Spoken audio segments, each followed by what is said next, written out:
Hello tout le monde, on se retrouve aujourd'hui pour faire un petit décor en 3D sur Maya. Je vais vous montrer comment on en arrive à ce résultat. La vidéo sera en plusieurs parties, sinon elle va durer 1h30 et j'aimerais bien dormir ce week-end. On commence par créer un cube qui va nous servir pour faire les murs. On lui rajoute des edges pour faire un trou d'égout comme sur l'exemple et on commence à essayer de choper l'angle de vue de la caméra. Ça va nous permettre de construire tous les décors et ajuster au fur et à mesure. Ensuite, je commence par le lit, c'est plus ou moins l'objet principal qui va servir de référent en termes de taille avec le trou du mur. Alors évidemment, ce que vous voyez là, c'est ce qu'on appelle du blocking, donc des formes simples pour poser des bases.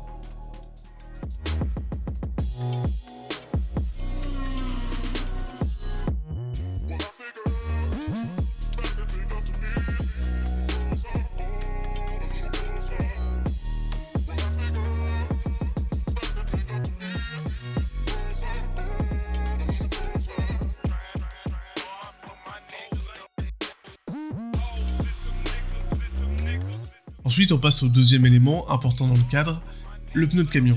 On va venir faire de manière assez simple pour régler sa taille. Si on voulait être plus précis, il faudrait qu'on mette le concept en fond pour matcher exactement au dessin, mais honnêtement, on n'est pas en production de dessin animé, je préfère largement arranger à ma sauce et faire ça à l'œil.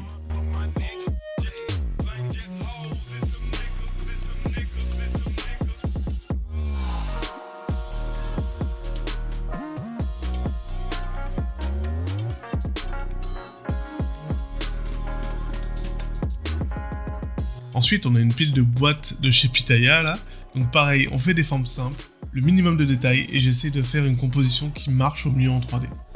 Toujours important de désaxer les objets dans ce genre de cas, pour que ça fasse le plus naturel possible. C'est très rare d'avoir des objets parfaitement alignés, empilés comme des Lego.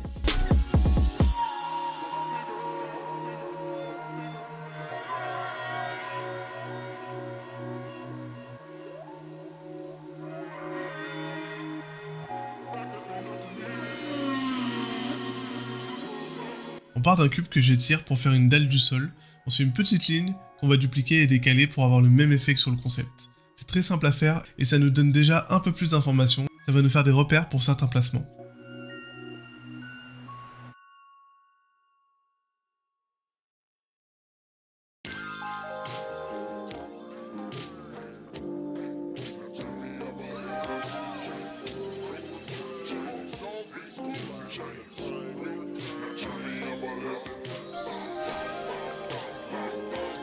Alors pour faire le parchemin, on va utiliser un bend, mais comme vous le voyez, on n'avait pas assez d'edge pour que ce soit lisse.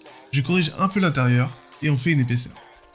Avec une lattice, comme pour les boîtes, si on laisse ça tout droit, ça va pas être très joli.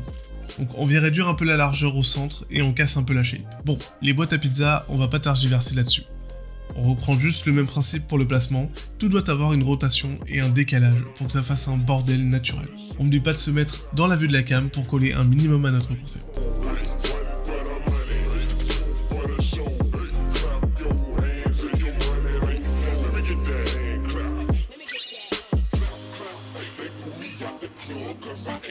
On s'attaque au skateboard. Moi j'aime bien partir d'un cylindre de 16 edge.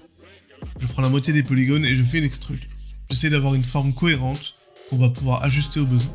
Je prends toute la partie qui va être la plus arrondie et je lui rajoute un bend comme pour le parchemin pour avoir cette petite pente. Pour faire les rivets, je vous montre ma technique car la sphère de Maya n'est pas complètement sphérique. Je préfère utiliser un cube qu'on va smoother une ou deux fois et on va lui appliquer un outil sculpt qui se trouve dans Deform.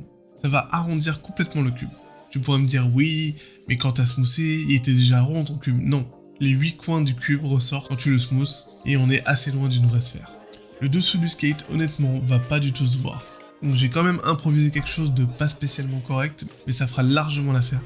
Je pourrais même m'en servir pour un autre projet de ce genre.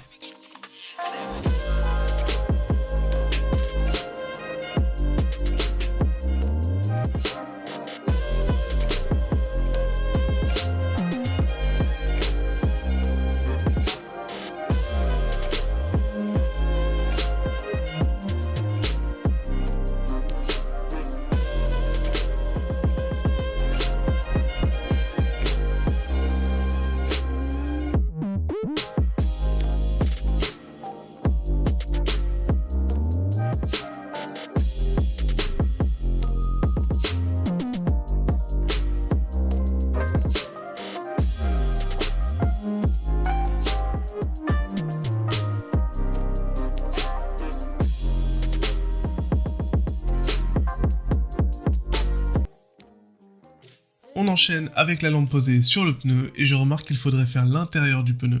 Ça mange pas de pain, c'est juste une extrude vers l'intérieur avec un bevel, ça devrait suffire.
Voilà, c'est tout pour cette partie 1, j'espère que ça vous aura plu. La prochaine fois, j'aurai plus d'outils à vous montrer sur Maya. On se retrouve la semaine prochaine avec la suite. N'hésitez pas à vous abonner pour ne rien manquer. Bye.